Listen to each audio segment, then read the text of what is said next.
Namaste Narasingaya.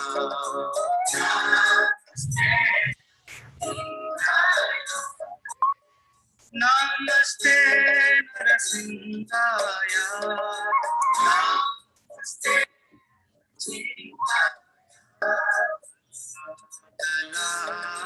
Dalayine.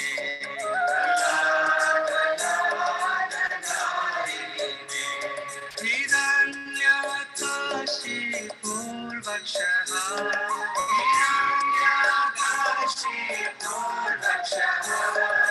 Shilakankanathalaye.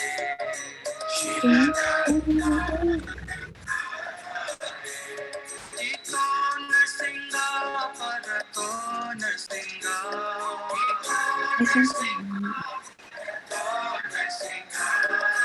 Yato yato yami tato Narsinga. Yato yami tato Narsinga. Vahe Narsinga Hridaye Narsinga.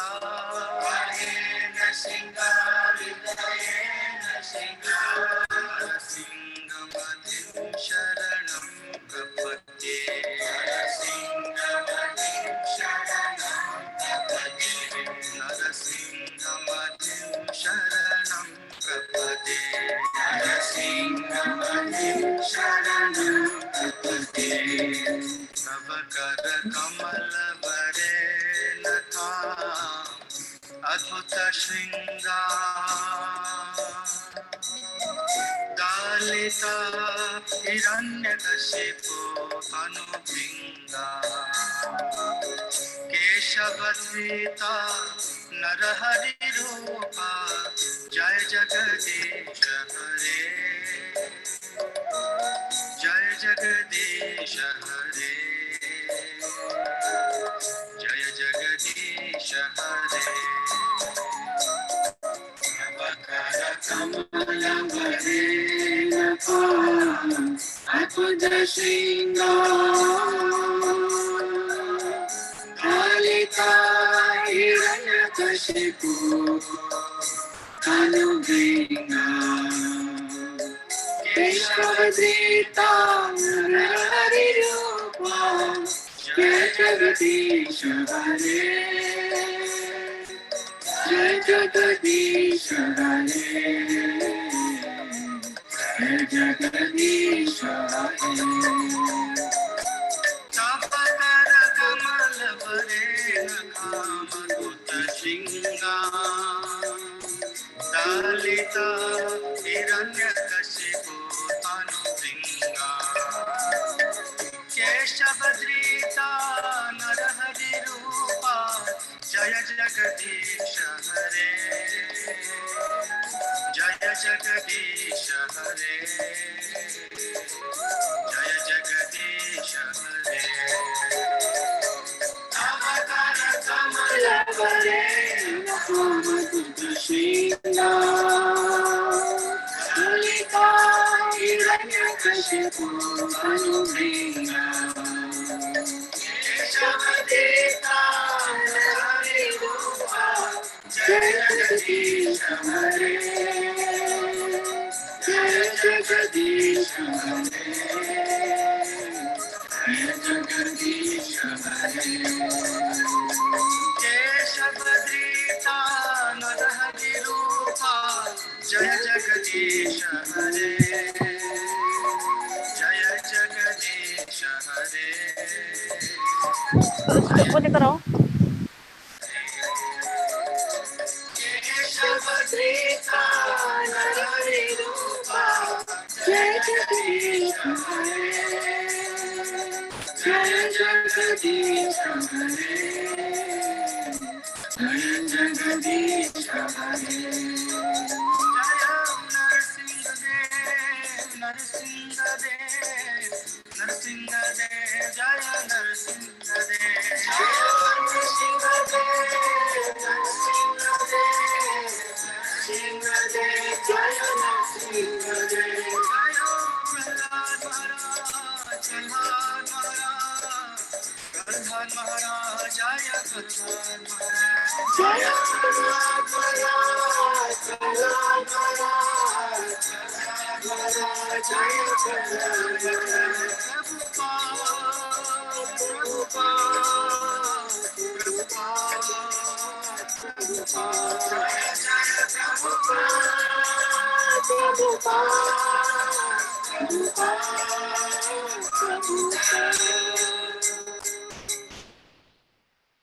Nitai Gaur Premanande Hari Hari Bol. Welcome to our Friday Srimad Bhagavatam class. Thank you so much for joining us. Thank you so much for making this wise decision of spending your weekend engaged in Krishna Katha. There is no better place to be than any place where the glories of Lord Krishna are being sung. And of course, when it comes to the glories of the Lord, they have been so beautifully depicted and enunciated by Queen Kunti in her prayers, which we are doing these days. So without much ado, we will go over to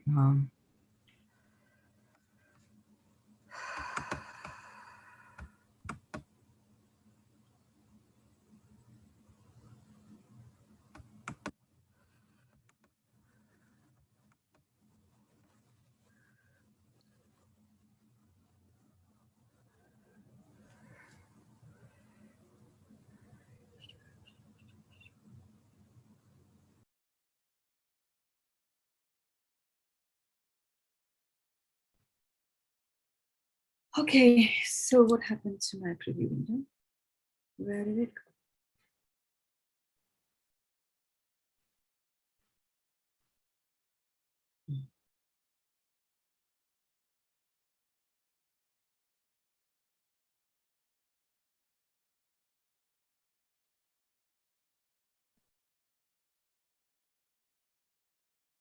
So we will start today's discussions with prayer to the spiritual master and to Bhagavatam and to all the exalted devotees and the various incarnations of the Lord.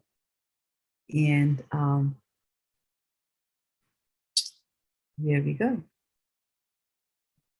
Om Ajnanatimarandhasya Jnananjana Shalakaya Chakshurunmilitam Yena Tasmai Shri Gurave Namaha Shri Chaitanya Manobhishtam Thapitam Yena Bhutale Swayam Rupa Kadamahyam Dadati Swapadantikam Vandeham Shri Guru Shri Yuta Padkamalam Shri Gurun Vaishnavamscha Shri Rupam Sagrajatam Sahagana Raghunathanvitam Tam Sajivam Sadvetam Savadhutam Parijana Sahitam Krishna Chaitanya Devam Shri Radha Krishna Padam Sahagana Lalita Shri Vishakhanvitam Scha He Krishna Karuna Sindho Deenabandho Jagatpate Gopesha Gopika Kanta Radha Kanta Namastute Tapta Kanchana Gorangi Radhe Vrindavaneshwari Vrishubhanu Sute Devi Pranamami Hari Priya Vancha Kalpatarubhyascha Kripa Sindhubhya Evacha Patitanam Pavanebhyo Vaishnavebhyo Namo Namaha Jai Shri Krishna Chaitanya Prabhu Nityananda Shri Advaita Gadadhar Shivasadi Gaur Bhaktavinda Om Namo Bhagavate Vasudevaya Om Namo Bhagavate Vasudevaya Om Namo Bhagavate Vasudevaya Narayanam Namaskritya Naram Chaiva Narottamam Devim Saraswatim Vyasam Tato Jayam Mudiraye Asadhu Sadhu Tadain Ati Nich Uchyata Kara Hanamunja Kadachin Mam Premna Hrit Kantayos Pura Hare Krishna, Krishna Krishna, Hare Hare, Hare Rama, Rama Rama, Hare Hare. Gaur Premanande, Hari Hari Bol. Welcome once again to the class today. Those of you who are watching us on Zoom, as well as those of you who are watching us on Facebook, our regulars, Dilip Bhai Patel Prabhu and Vidyavadu Devi Mataji, and Aruni, Garima, Meera, Sadhna, Sukomal, Varshana, and Viravha Matajis on the Zoom with us here. And we are going to continue with the prayers of Queen Kunti. Slowly but steadily, we are progressing, and we started with verse number 18, which is where the verses are, and which is where the verses for Queen Kunti are in the first canto, 8th chapter of Srimad Bhagavatam. And we have reached verse number 26 today, so we can congratulate ourselves for having covered 8 of the Kunti Maharani's prayers there. And so today she is continuing on. And last week we had read about how she says that she was making a very bold prayer where she was saying that let all these calamities come to me, come to me, because every time there was a calamity, you have given us your darshan. And those who have darshan of you, they never come back into this world through the repeated cycle of birth and death. So she is wishing to see Krishna more and more. And so today she's continuing on. And she says, Janma Aishwarya Shruta Shribhi Edhamana Madaha Puman Nevarhatya Vidatum Vai Twamakinchana Gocharam. Janma Aishwarya Shruta Shribhi Edhamana Madaha Puman Nevarhatya Vidatum Vai Twam Akinchana Gochara.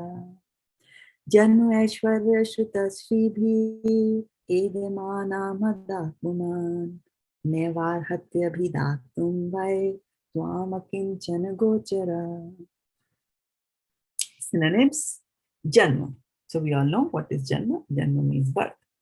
Aishwarya, opulence. Shruta, education. Shribhir, by the possession of beauty. Edhamana, progressively increasing. Madaha, intoxication. Puman, the human being. Na, never. Eva, ever. Arhati, deserves. Abhidhatum, to address in feeling. Why? Certainly. Twam, you. Akinchana gocharam, one who is approached easily by the materially exhausted man. Akinchana gocharam, one who is approached easily by the materially exhausted man. So what do you think Akinchana gocharam means? Who is it pointing to? Akinchana gocharam. Can anybody make a guess? Krishna. Krishna. Ah, yes, very good. Okay, so let's look at some of the words again here. What is opulence? Aishwarya. Aishwarya, very good. And what does it mean? Deserve. What does deserve mean in Sanskrit? Arhati. And what is intoxication? Madha. Madaha. And if the intoxication is increasing, what will you say? Edhamana. Edhamana. Edhamana. Edhamana. Edhamana. Edhamana. And if it's a very certain thing, then Vai. what is Vai? All right. And then what is beauty? Aishwarya. Shribhi. Shribi. Shribi. Shribi. Right. And what is Aishwarya? Opulence. Opulence. Okay, good. So akinchana agochara. Kinchana gocharam, one who is approached easily by the materially exhausted man, right? And let's narrow down on akinchana and see. If we click on akinchana, what do we get? Akinchana is of devotees who have nothing to do with the material world. Akinchana, right? Or those who want nothing material. Akinchana also means unalloyed, because if you want something material, then your consciousness has become alloyed. Without material possessions is also called akinchana, one who doesn't own anything material, right? Without any attachment for anything material, chaitanya charitamrita madhyalila. And of course, today's verse, akinchana gocharam, is talking about one who is approached easily by the materially exhausted man. Akinchana vittaya, unto the property, vittamantri, vittamantri, the finance minister, unto the property of the materially impoverished. Akinchana, there's nothing. Okay, so those are some of the flavors of the word akinchana. They appear many times in our scriptures, and obviously there's a reason they have to appear there, because we all want all of us to be materially exhausted, because as long as we are materially not exhausted, it is padam padam yat padam natesham. So let's see what Prabhupada has to tell us in the purport to this verse. Srila Prabhupada ki jai. And before we do that, we'll also look at the translation of this verse again by Srila Prabhupada. Okay, so let it come up here. My Lord, your Lordship can easily be approached, but only by those who are materially exhausted. One who is on the path. I'm hearing background sounds. Can you all mute yourself, please? Okay, good. My Lord, your Lordship can easily be approached, but only by those who are materially exhausted. One who is on the path of material progress, trying to improve himself with respectable parentage. And where do you think is respectable parentage over here? Which word is talking about respectable parentage?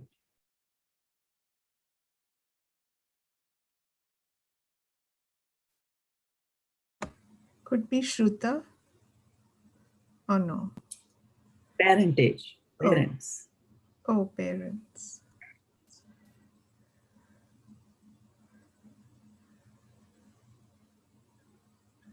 Puman. Unmute yourself. Think Puman. about it. Think about it. No, Janma. Janma, exactly. Parents. Who are the parents who give birth to you?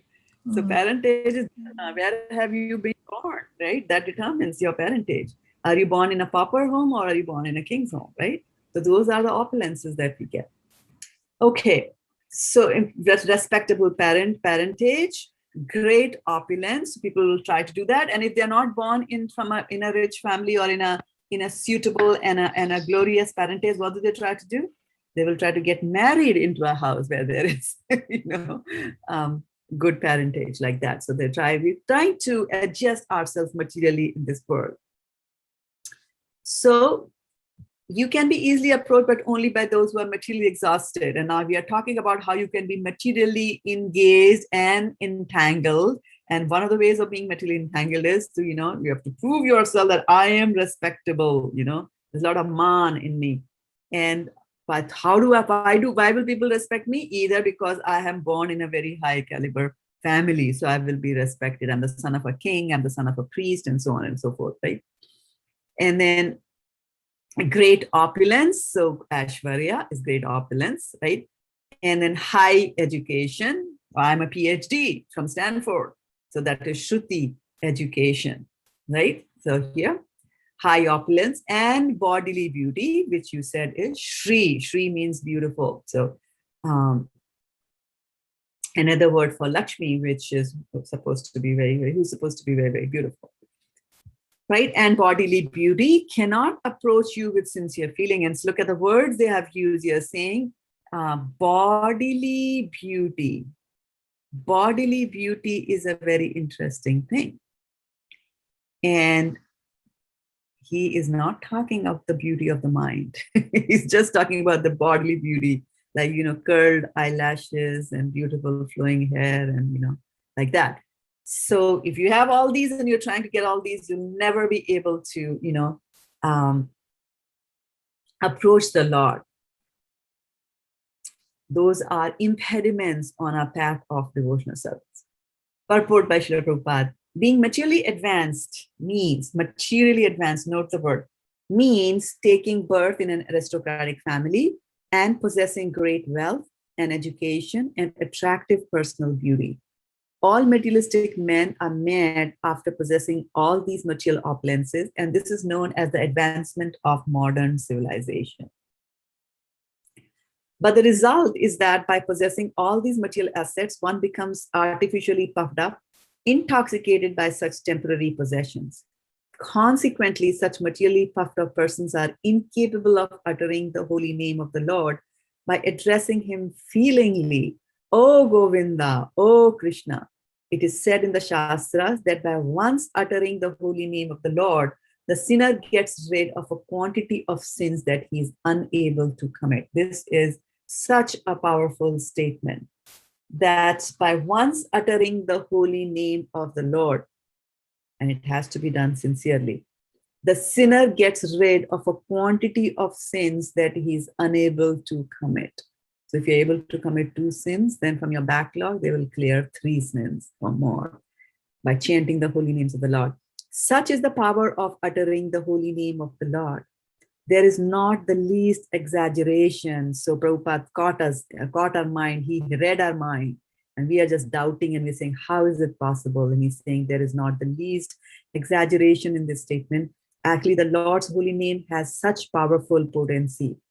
But there is a quality to such utterances also, like I said, right? It depends on the quality of the feeling. And yesterday in Bhagavad Gita, we were talking about, right, that how 2 people could be doing the same thing, but what are the feelings inside it? What is the quality of the feelings that are there will determine whether you are acting in Krishna consciousness or not, right?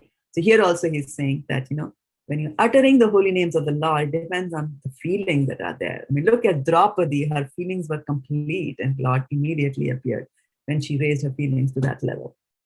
A helpless man can feelingly utter the holy name of the Lord, whereas a man who utters the same holy name in great material satisfaction cannot be so sincere. A materially puffed up person may utter the holy name of the Lord occasionally, but he is incapable of uttering the name in quality.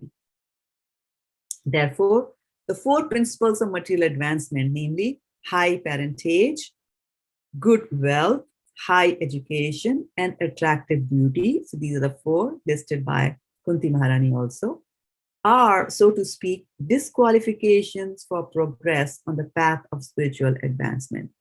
The material covering of the pure spirit soul is an external feature, as much as the fever is an external feature of the unhealthy body.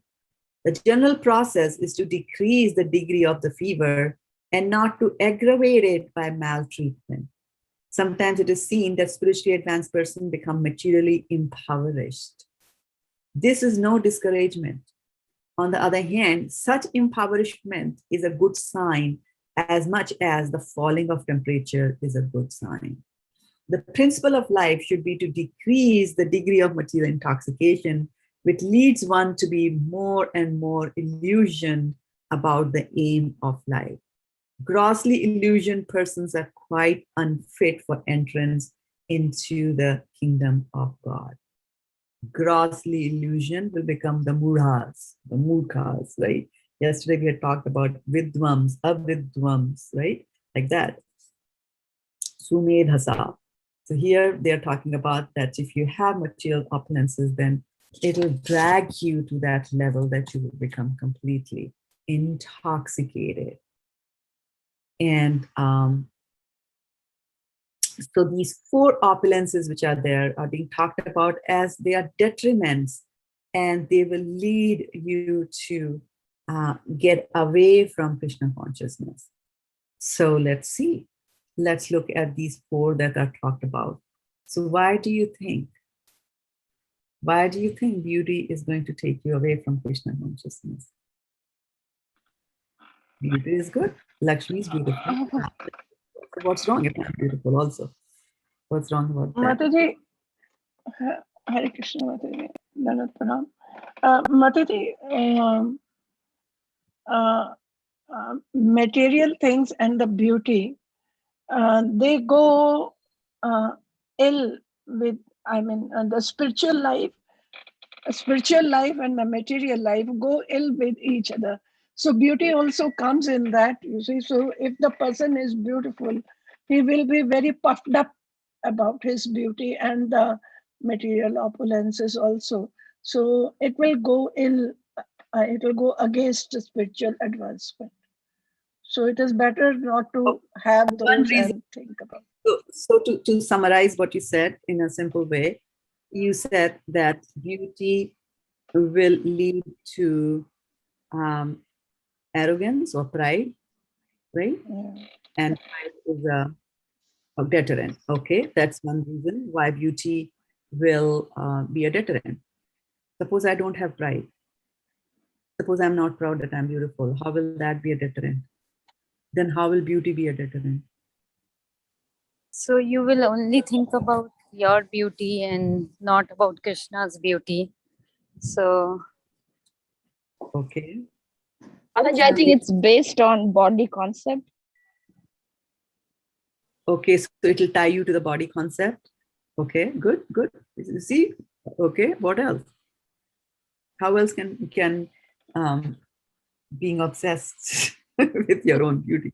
Yeah, it's kind of like a distraction because And how? I think that maybe that person might seek a lot of attention, Yeah.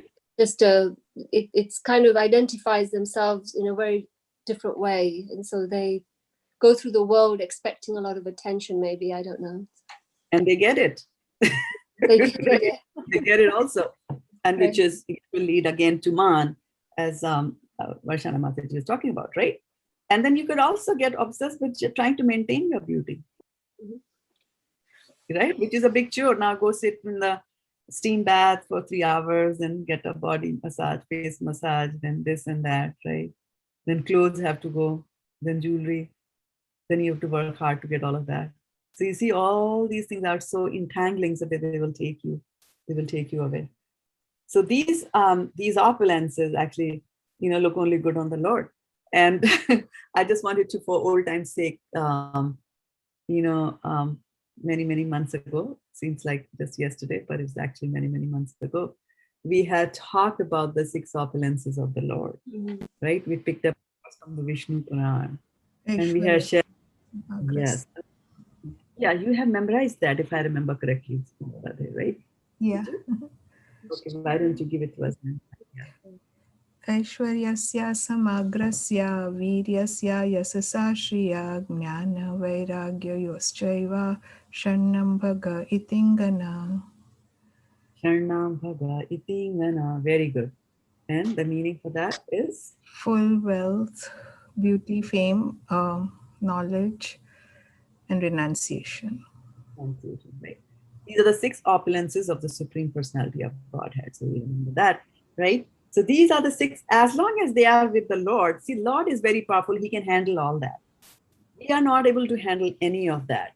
And as soon as we get any of these opulences here, and let's go and list the opulences which are there. And so here she's talking about, Janma, birth. You're born in a rich, or your father is great, so I am also great, right? Then Ashwarya, opulence, you have a lot of money, so you think, and highly educated, right? Sridhir, Mataha, so it is intoxicating, right? So let's see, what are the different types of intoxications that you know of? Not necessarily indulgent, but what do you know of? Which are the intoxications that you know? Hare Krishna, Mother, some people are really intoxicated by chanting the holy name of the Lord, and they are just busy in that. This is what Srila Prabhupada did when he went to the Western countries, and he picked up all the hippies. They were intoxicated by other things, but he intoxicated by telling them the Sankirtan movement. So they got intoxicated with the Hare Krishna Mahamantra. Very good. So that's one intoxication. What are the other intoxications? Alcohol. Alcohol. All right. With your possessions, wealth, you Well, can get intoxicated mm, and want more by your money, by money. your looks, right? So you see, that's why he's saying that all these things, the Janma, Aishwarya, Shruta, Shrivi, Edamana, Madaha Punaha. So he's saying that all these things, they will progressively increase your intoxication. And then when you're intoxicated, you cannot think properly, right? He's talking about that. And so let us take an example of intoxication by people who are of a very high birth. And let me share my screen here with you. Mother, one small question. Go ahead. Yes, Mother, my question is that sometimes the devotee, Lord says the one who hasn't made a full progress in this lifetime, and then the Lord gives them the birth in a Brahmana family or in a very rich family, so that in the next birth he can make progress. So in that also he will get the opulence of getting a birth in a rich family.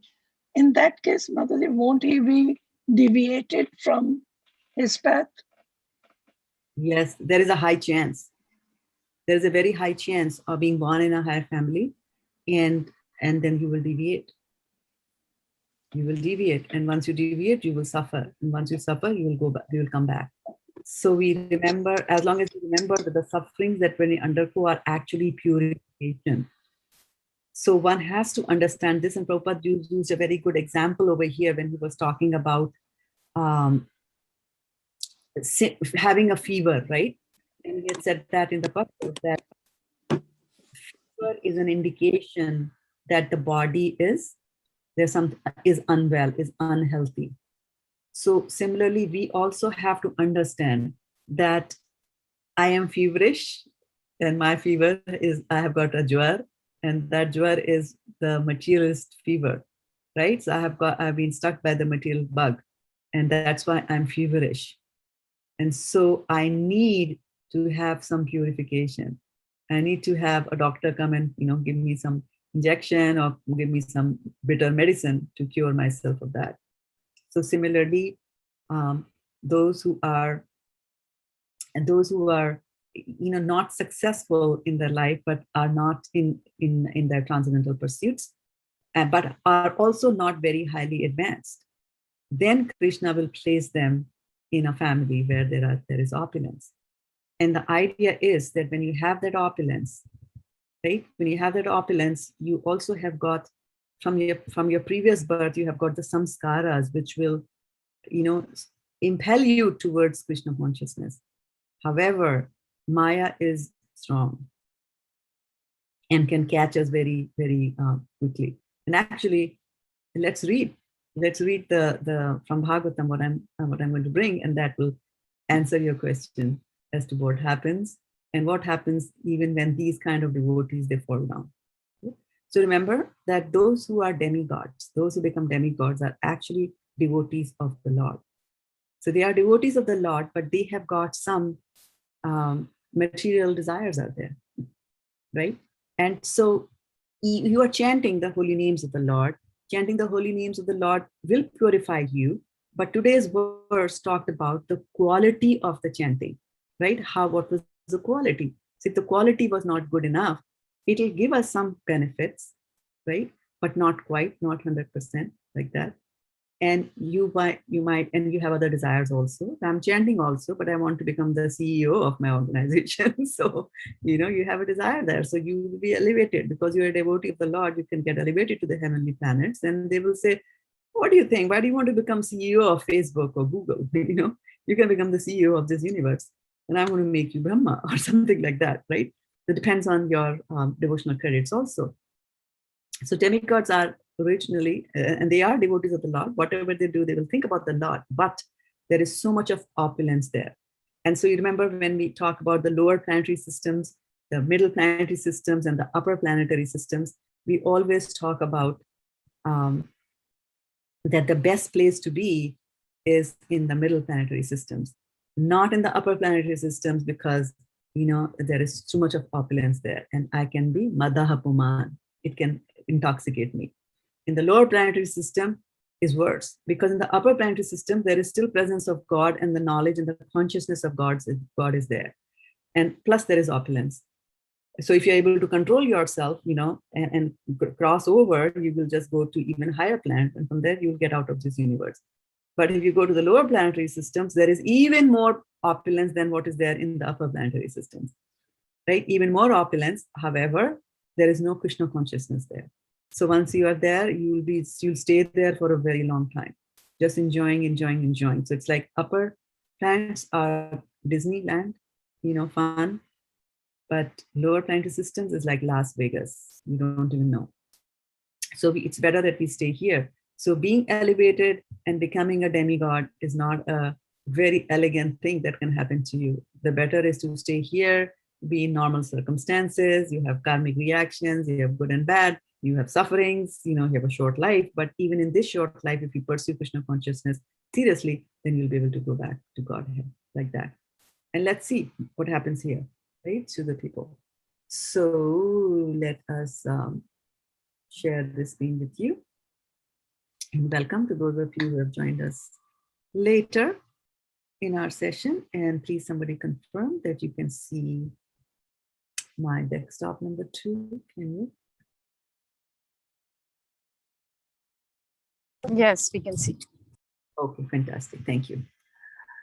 So this chapter describes how Krishna broke the twin Arjuna trees from which Nal Kuvara and Manigriv, the sons of Kuvera, then came up. Kuvera is a demigod, yes or no? Yes. Yes. Okay, good. Nal Kuvara and Manigriv were great devotees of Lord Shiva, but because of material opulence, they became so extravagant and senseless that one day they were enjoying with naked girls in a lake and shamelessly walking here and there. Suddenly Narad Muni passed by, but they were so maddened, right? Intoxicated, maddened by their wealth, right? Aishwarya, and false prestige, that even though they saw Narad Muni present, they remained naked and were not even ashamed. In other words, because of opulence and false prestige, they lost their sense of common decency. Of course, it's the nature of the material qualities that when one becomes very much opulent in terms of wealth and a prestigious position, one loses one's sense of etiquette and does not care about anyone, even a sage like Narad Muni. We'll stop here. We'll take a slight detour and go to another heavenly place, and which is in the 6th canto of the Srimad Bhagavatam and chapter number 7 from there. And I'll just read a short paragraph and then we'll go back to the story. In this chapter, Indra, the king of heaven, right? So Kuvera and all are smaller demigods. Indra is the king, committed an offense at the feet of his spiritual master, Brihaspati. Brihaspati therefore left the demigods, who then had no priest. However, at the request of the demigods, Vishrupa, the son of Brahma Twashta, became their priest. Once upon a time, Ekada, Indra, the king of the demigods, was sitting with his wife Sachi-devi and being praised by various demigods like the Siddhas, the Charanas, the Gandharvas. When Brihaspati, the spiritual master of the demigods, all the demigods, which means Indra also, entered the assembly, Indra, being too absorbed in material opulence, forgot himself and did not respect Brihaspati, who thus became aware of Indra's pride in his material opulence and immediately disappeared from the assembly to teach him a lesson. So you see, that's another example of how somebody could be intoxicated by all this opulence. So back again to Nal Kuvara and Manigriv. In other words, because of opulence and false prestige, they lost their sense of common decency. Of course, it's the nature of material qualities that when one becomes very much opulent in terms of wealth and a prestigious position, one loses one's sense of etiquette and does not care about anyone, even a sage like Narad Muni. For such bewildered persons, ahankara vimuratma kartaham iti manyate, who specially deride devotees, the proper punishment is to be again stricken with poverty. The Vedic rules and regulations prescribe how to control the false sense of prestige by the practice of yam and niyam, and so on. Tapasa brahmacharyena shamena cha damena cha. A poor man can be convinced very easily that the prestige of an opulent position in this material world is temporary, but a rich man cannot. Therefore, Narad Muni set an example by cursing these two persons, Nalkuvara and Manigriv, to become dull and unconscious like trees. This was a fit punishment.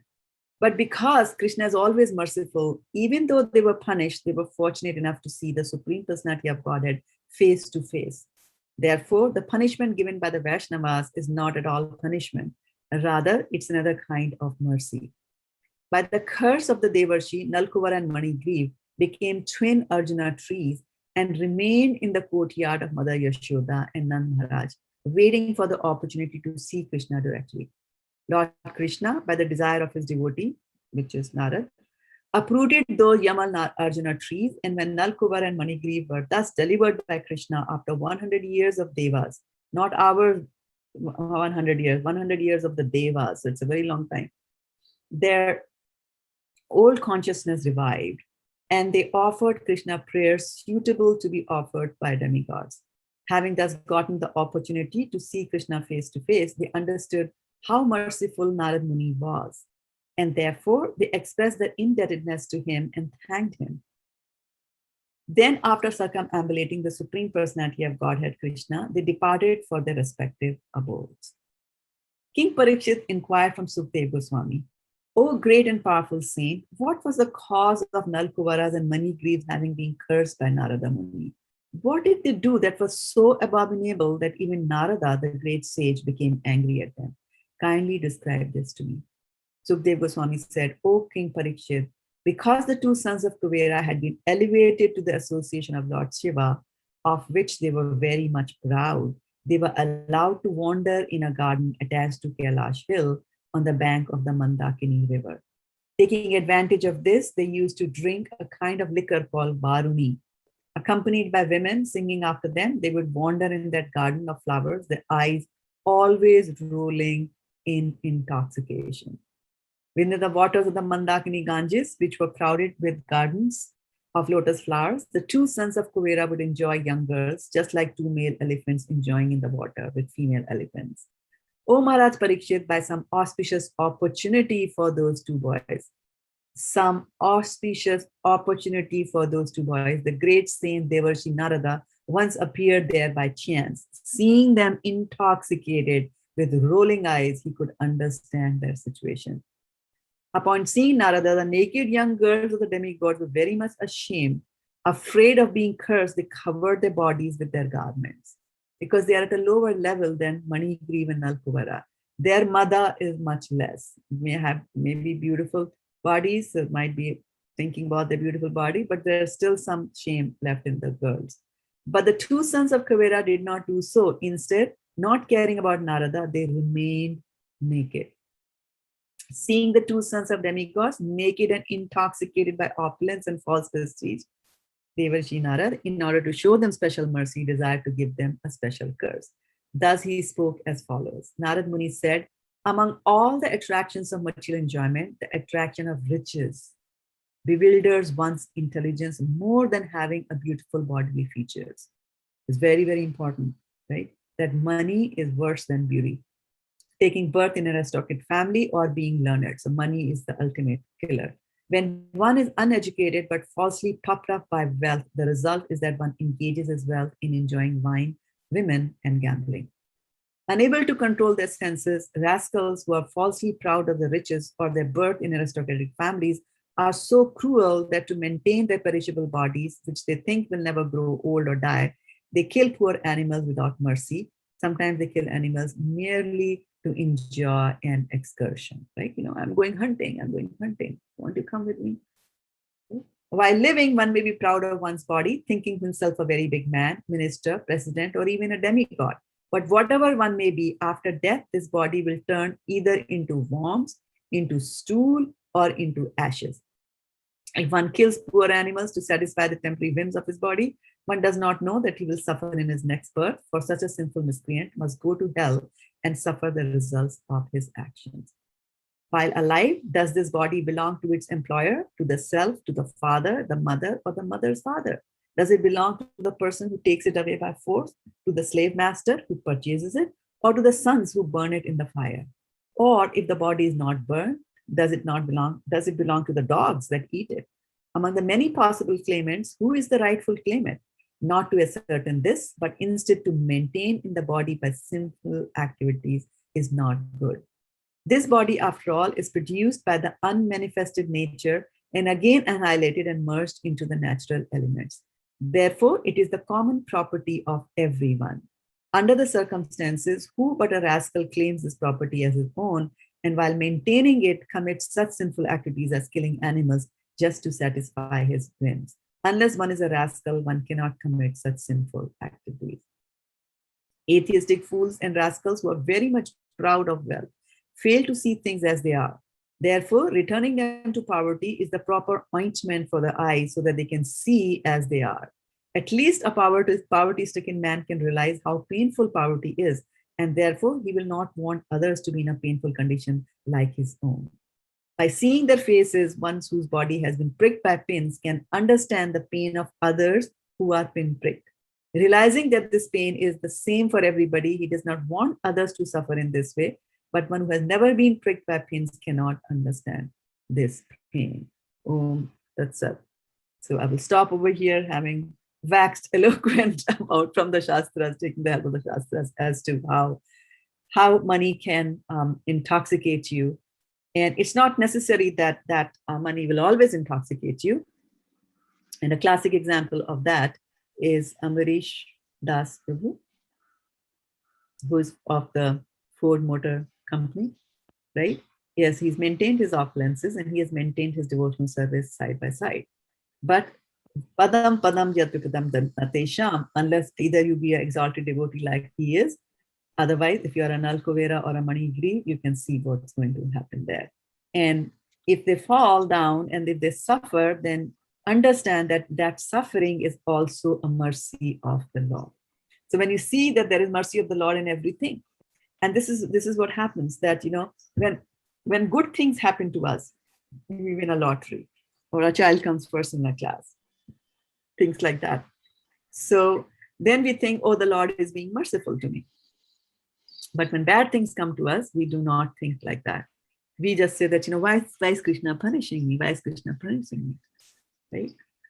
But Krishna's mercy, whether it comes through Krishna or whether it comes through his authorized representative like Narad Muni, right? Both these mercies are the real and the true mercy. What the demigods do, we also go and pray to the demigods and ask them for mercy. Demigods will give you mercy, but it will be kapat mercy. Kapat means there is something cunning about it. It's not straightforward mercy that they are doing, right? For example, who was that? Who used to sleep six months and stay awake 6 months? Who was that? Ravana's brother? Kumkaran. Kumkaran. Right? So Kumkaran wanted the throne of Indra, right? He wanted to become Indra. And so he was for performing opulences.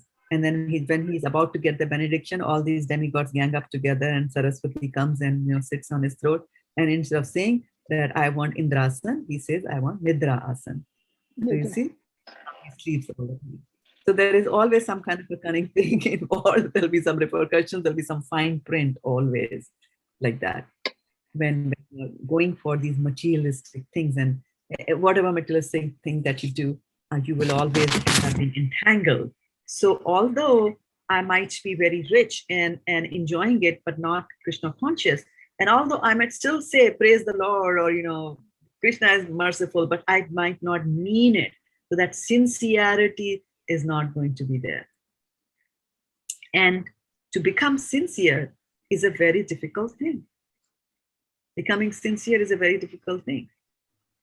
And so how do you become sincere? Through practice. So sadhana bhakti. So calling out the names of the Lord with real meaning will happen only when you love the Lord. Right now, we don't know whether we love God enough or not. Right? So we have been asked by our spiritual master, you sit down and you chant. Right?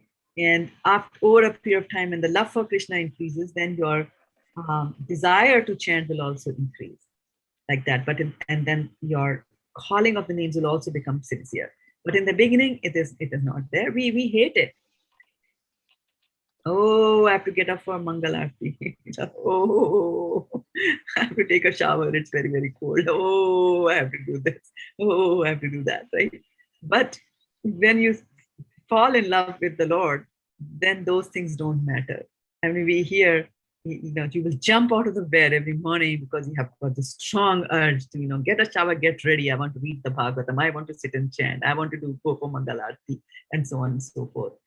So that change will happen with gradual. It might not happen overnight. It might sometimes take more than a few lifetimes to get to that stage, but it will come.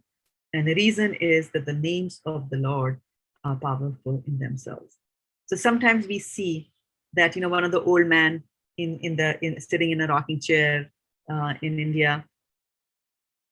And so he is sitting and he is chanting the holy names of the Lord. He's got a japamala in his hands and he's, chanting. But he's also listening to the conversations that are going on in the family. And every now and then he will stop his chanting and he will contribute to the, to that conversation like that. And then he'll go back to his chanting. So we might just, point fingers at him and he might say, oh, look at that man. He's such a poser, pretender. His mind is all there. He knows what all is happening. His mind is not in chanting. He's just listening to the conversation. He's sitting there because he doesn't want to do any work, and that's why he took a mala in his hand so that nobody will ask him to do any work and this and that, right? But we have to remember, api chet suduracharo bhajaste mam ananya bha. That even if somebody is doing durachar, he's chanting the holy names of the Lord. And today in today's purport, we read that how powerful the holy names of the Lord are. That you might not see what's happening inside. That is imperceptible. Things happen imperceptibly. You don't perceive, but it will purify. It'll purify. Even if it's a very tiny, minuscule amount of purification, but it is still a purification. So it will happen like that. Okay. In as much as we also don't notice how the opposite of that can also happen, right? So we sit and we, sit down with a friend. The friend is drinking and I don't drink. I just sit down and we just chit chat. And then one day the friend says, oh, why don't you try a little? And then we take one sip and you put it away like, oh, it's bitter. And then a week later, again, the friend says, and then you try it again. Well, this time it doesn't sound that bitter. And then slowly you develop a taste. And guess what? In 6 months, you are a drunkard too, without knowing. So both the things can happen imperceptibly. It depends on the association that we have. And it's very important to have the association of the Lord. And Vaishana Mataji, it's Srimad Bhagavatam 10:10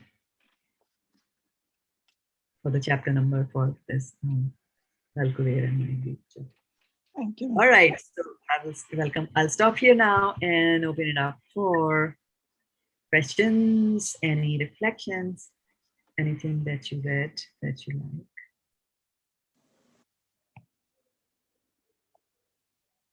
Okay, so let's see. Vaishana Mataji, you are top on the list.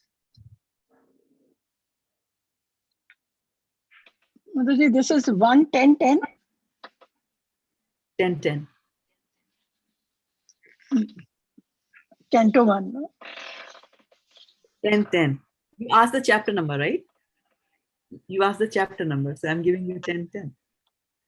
You tell me what does 10:10 mean when you ask for a chapter number. If you ask for a chapter number from Bhagavatam and I tell you 10:10, what will that mean? 10th Anybody? canto, 10th chapter. There you go. 10th canto and 10th chapter. Whenever you're adding the one. Right? Yeah. Very good. Yeah, okay, good. So was that the question? Yes. Okay. All right. Then Virava Bhav. Thank you, Mataji. Mataji, my question was, you said that whatever suffering you get, you see it as a mercy of Krishna, right? But don't we get suffering because of our karma? Or is it Yes. the mercy of Krishna? No, you get it because of the karma, and getting the punishment is actually a mercy. Why? Because why do you think, why are we calling it as a mercy of Krishna? Why are we saying that suffering is a mercy of Krishna? A punishment that you get, right? Punishment means you suffer, right? Why do you think we are saying mercy of Krishna? Varshana wants to say something? Yeah. Yes, Madhuri, it is a mercy of Krishna. One thing, our karmas are got diluted, they get over. And another thing is that that we start chanting the holy name more powerfully, like Kunti Maharani said that give me more and more of pain so that I can chant your holy name sincerely, and you will be with me. Yes. So 2 points, right? One is your karma gets exhausted, and the second is that you will really pray to the Lord. And the third, why do you think there is punishment in this world? Forget about Krishna. We'll set Krishna aside for a little while. Why are thieves punished here? Why are kids punished in school? What's the reason for punishment? Because we disobey. You disobey, but then if somebody disobeys me, why do I have to punish them? To correct them. They don't repeat again. They won't repeat again. That's the idea, so that you give it up, right? So you will give up whatever material indulgence that you were doing. If Krishna has made this arrangement for you to be punished, then you will not do that indulgence again, not participate in that indulgence again, right? And when you're not participating in material, what else will you do? You'll go to the spiritual, right? Because they are mutually exclusive. Either you're in Maya or you're in Krishna. So that is why it is said to be a mercy of the Lord. That this arrangement, that when people do bad karmas, they will get a reaction either in this life or in the next life. But that mercy is there always for you. Okay. So when people are suffering, we are compassionate from outside. We will come and try to make things a little bit easy for them and things like that. And but purification happens. Purification happens for everybody. Some sort of a spiritual advancement happens everywhere. Like even if you go to an animal's body, some spiritual advancement is happening. And somebody might say, well, I became a wolf. Why do you think, how can you say that I got some sort of a spiritual advancement in the body of a wolf? I was eating meat all the time. Yeah, the spiritual advancement happened in the way that whatever desires you had for eating meat are being fulfilled through this body. And you have got this animal body in which you don't get any karmic reactions. So the wolf goes and eats a chicken, he does not get karmic reactions because his body is meant for eating meat, like that, right? So those desires are gone. So as the wolf evolves through various bodies, depending on the previous karmas, then again, when the wolf gets the human body, the tendency to eat meat will go down because they've already exhausted that desire, like that. So even if when you're thrown into the body of animal, the mercy factor of Krishna in that punishment is still working behind the scenes, imperceptibly, and see it like that. Okay. Thank you. Okay, then who's next? Our Bhav, Sadhana Mataji. Yes, I just had a question about the lower planets. And it's so intoxicating there in a different way. So do people ever come up from there? I mean, it must be so entangling, right? Yes, they are. It is very, very entangling. And Krishna says that those who don't think about me, I perpetually cast them there, perpetually. It's a very long period that you will be there. But a rare soul will go there and they will bring them back. Like Narada Muni even goes to the lower planetary system to practice. And who's in the lower planetary system? Very famous person who's in the lower planetary system is Bali Maharaj. Bali Maharaj.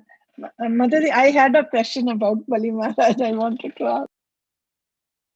Go ahead. Madhuri, the question is, why Lord, pressed him from his head that he went to the lower planetary system when he was such a pure devotee and he gave away everything, and even then Lord did this. Why? You tell me, what do you think? Why do you think Lord did that? I don't know. What else did Lord do?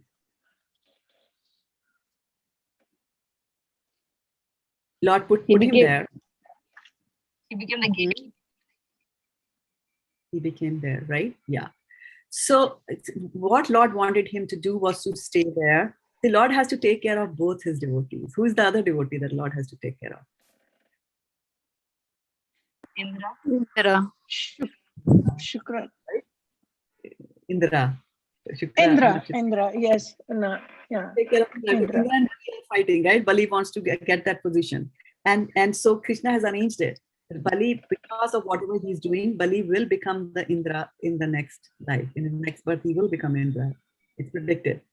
So this time he wants this devotee to continue to stay, because if Bali Maharaj stays over here, then he'll try to do that again.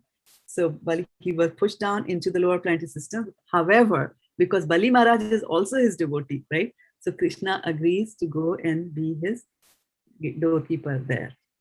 Now, there's also one of the why he decided, why did he have to go and become his doorkeeper? He could have just pushed him there, right?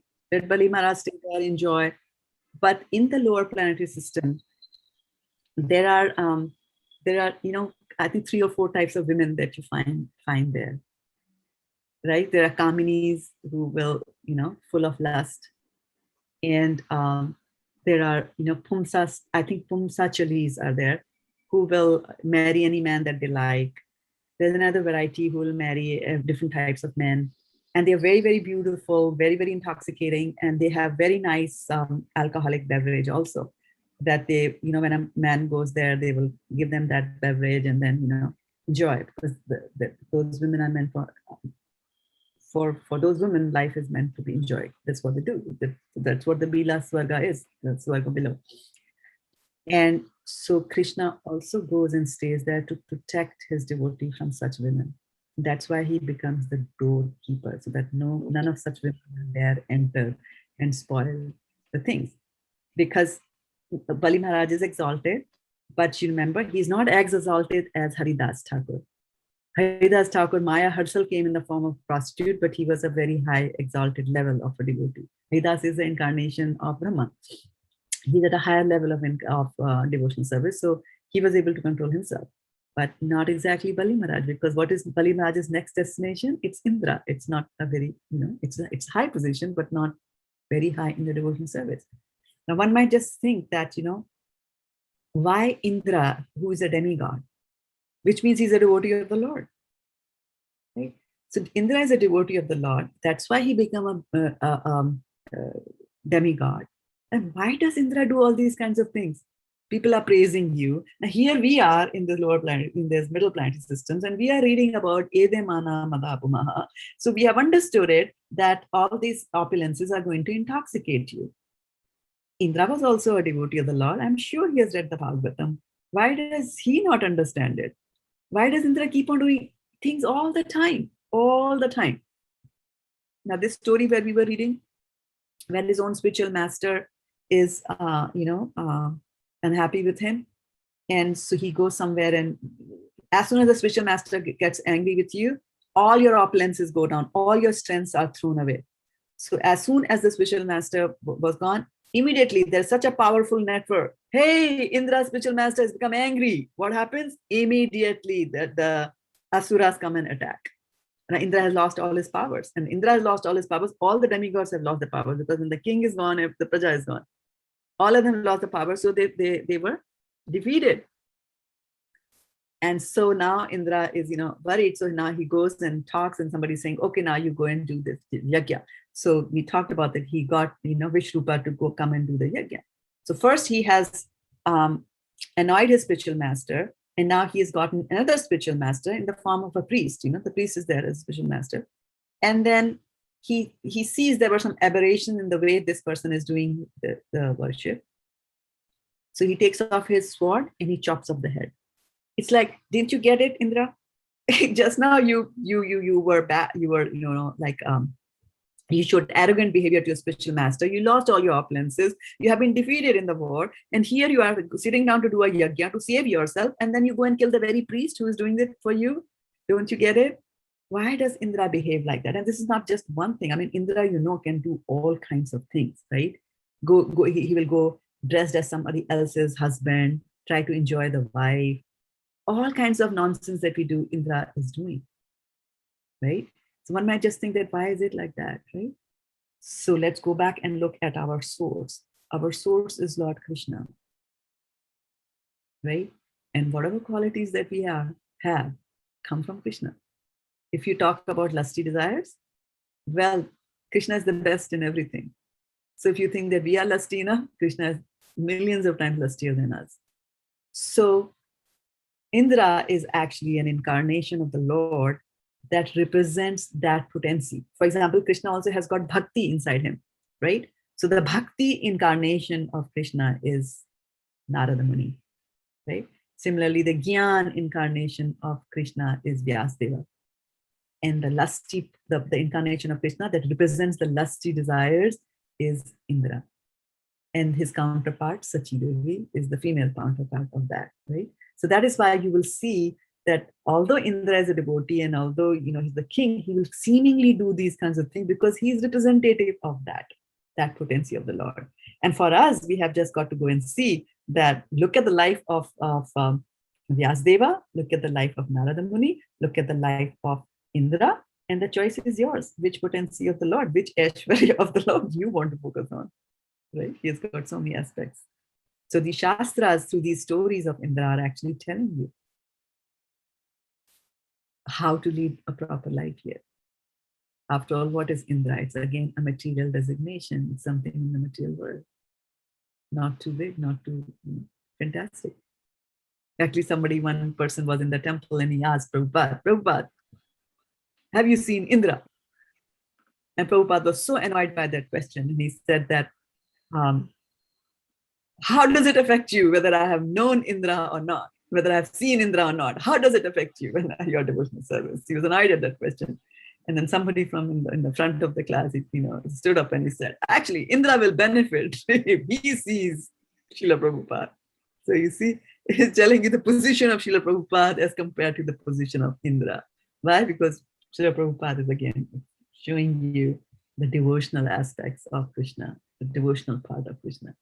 That is what it is. So the choice is completely ours. And we are happy that we have done that, that we chose to focus on that. Or we were happy that somehow the other, through the mercy of some devotee, we got influenced at that potency. So stick and hold on to that potency. Don't think about any other opulences. Opulences will come, opulences will go. And actually, when our devotional service is less, then the opulences get taken away.